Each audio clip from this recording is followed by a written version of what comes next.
এটা বহুত ডাঙৰ খবৰ ওলাই আহিছে আৰু খবৰটো আপোনালোকে ইয়াতে দেখিবলৈ পাইছে। অদক্ষ কৰ্মচাৰী অৰ্থাৎ 50 বছৰৰ ঊৰ্ধ্বৰ অদক্ষ অপ্ৰয়োজনীয় চাকৰিয়ালৰ তালিকা প্ৰস্তুত কৰি দিব লাগিব বিভাগীয় মুৰব্বীয়ে।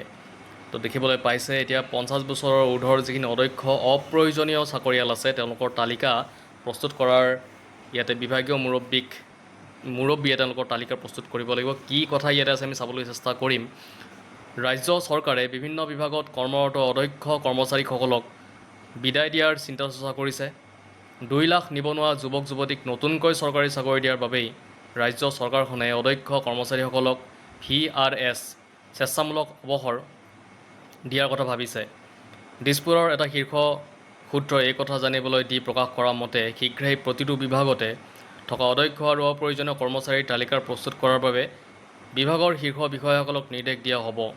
বিষয়াসকলে দিয়া তালিকাৰ ভিত্তিতেই 50 বছৰৰ ঊৰ্ধ্বৰ কৰ্মচাৰীসকলক VRS দিয়া হ'ব। মন কৰিবলগীয়া যে যোৱা 5 বছৰত ৰাজ্য চৰকাৰখনে নতুনকৈ প্ৰায় 1,70,000 নিবনুৱা যুৱক যুৱতীক চৰকাৰী চাকৰি প্ৰদান কৰিছে। ইয়াকে ধৰি আজিৰ তাৰিখত অসমত চৰকাৰী চাকৰিয়ালৰ সংখ্যা প্ৰায় 4.5 লাখৰো অধিক হৈছে। আনহাতে অনাগত 5 বছৰত ৰাজ্য চৰকাৰখনে নতুনকৈ 2 লাখ যুৱক যুৱতীক চাকৰি দিয়াৰ সিদ্ধান্ত লৈছে।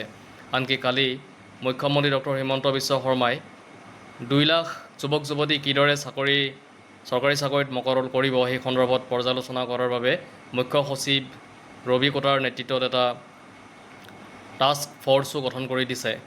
দিছপুৰৰ সূত্ৰটোৰ মতে 2 লাখ লোকক এতিয়া নিযুক্তি দিবলৈ হ'লে চৰকাৰে প্ৰতিটো বিভাগতে নতুনকৈ বৃহৎ সংখ্যক পদ সৃষ্টি কৰিব লাগিব, কিয়নো অহা 5 বছৰত ৰাজ্যত 2 লাখ চৰকাৰী চাকৰিয়ালে অৱসৰ গ্ৰহণ নকৰে। আনহাতে নতুনকৈ পদ সৃষ্টি কৰাৰ লগে লগে বিত্তীয় ব্যৱস্থাপনাৰ বিষয়টো আহি পৰিব। সেয়েহে ৰাজ্য চৰকাৰখনে 2 লাখ নিযুক্তি দিয়াৰ সমানে সমানে প্ৰতিটো বিভাগতে থকা 50 বছৰৰ ঊৰ্ধ্বৰ কৰ্মচাৰীসকলৰ তালিকা প্ৰস্তুত কৰিছে। উক্ত তালিকাৰ পৰাই এতিয়া অদক্ষ আৰু অপ্ৰয়োজনীয় কৰ্মচাৰী চিনাক্ত কৰাৰ কাম আৰম্ভ কৰি VRS দিব, যাতে 2 লাখ নিযুক্তিৰ প্ৰতিশ্ৰুতি পূৰণ কৰিব পাৰে। মন কৰিবলগীয়া কথা যে ৰাজ্য চৰকাৰখনে নতুন নিযুক্তি দি থকাৰ ফলত প্ৰতি বছৰে কৰ্মচাৰীৰ বেতন আৰু পেঞ্চনৰ নামত ব্যয় হোৱা ধনৰ পৰিমাণো বৃদ্ধি পাবলৈ ধৰিছে। তথ্য অনুসৰি হিমন্ত বিশ্ব শৰ্মাই প্ৰথমবাৰ মুখ্যমন্ত্ৰী হিচাপে দায়িত্ব গ্ৰহণ কৰাৰ পাছত 2021-22 বিত্তীয় বৰ্ষত কৰ্মচাৰীৰ বেতনৰ বাবদ 26,560 কোটি টকা আৰু পেঞ্চনৰ নামত 17,224 কোটি টকা ব্যয় হৈছিল। কিন্তু 2024-25 বিত্তীয় বৰ্ষত কৰ্মচাৰীৰ বেতন 31,022 কোটি টকা আৰু পেঞ্চনৰ বাবে ব্যয় হোৱা ধনৰ পৰিমাণ 18,769 কোটি টকালৈ বৃদ্ধি পায়। এনে পৰিস্থিতিত যদি এতিয়া নতুনকৈ আৰু 2 লাখ লোকক নিযুক্তি দিয়াৰ লগতে অষ্টম বিত্তীয় আয়োগৰ পৰামৰ্শ মতে বেতন বৃদ্ধি কৰে, তেনেহ'লে কৰ্মচাৰীৰ বেতন আৰু পেঞ্চনৰ নামত প্ৰদান কৰা ধনৰ পৰিমাণ বহু পৰিমাণে বৃদ্ধি পাব।